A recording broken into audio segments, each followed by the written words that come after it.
Would some honourable member care to move that the House take note of miscellaneous business? Mr Speaker, I so move. Kevin Hague.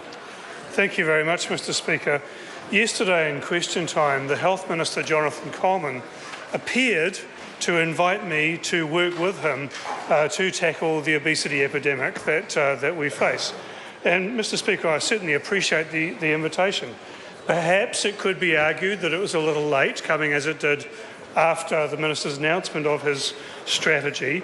But, Mr Speaker, if he had asked earlier, the kind of thing I would have said to him is, we actually need to face up to this problem with dramatic and bold action.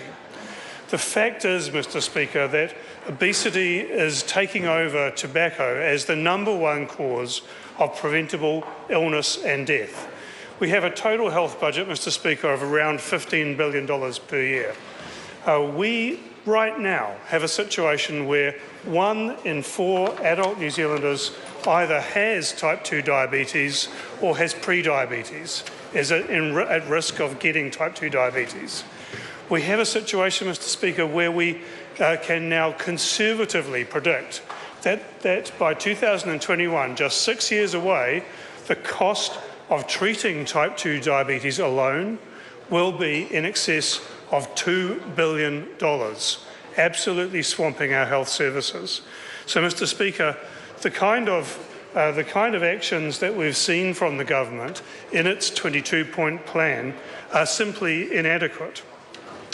And, Mr Speaker, this particular failure reflects two common failures, two common weak points in the government's approach to so many issues.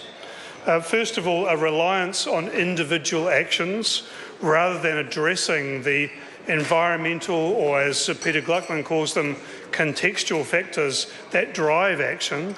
And secondly, an almost pathological reluctance to in any way tackle the actions of industry, particularly through regulation.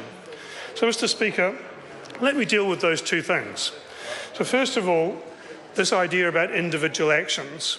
The evidence in the health field is extremely clear that the model that has individuals making rational choices about their behaviour based on the information that they receive simply does not hold true in real life.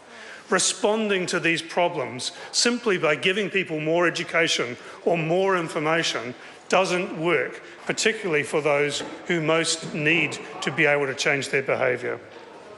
We simply have to address the environmental factors.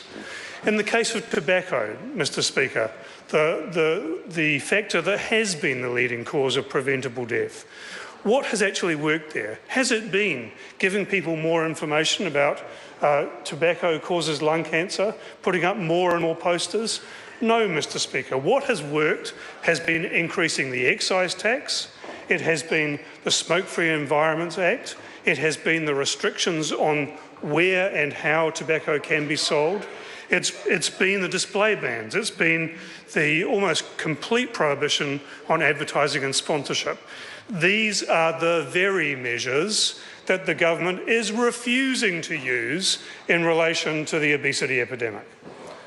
Mr Speaker, the environmental initiatives that are in the plan are basically two things. One is a review of the code of practice for advertising food to children. That's fine as far as it goes, but it's such a tiny thing, Mr Speaker. And the other is not really an action at all. It's just a statement that says that the food industry is keen to work with the government on something kind of vague. Well, Mr Speaker, they would be, wouldn't they?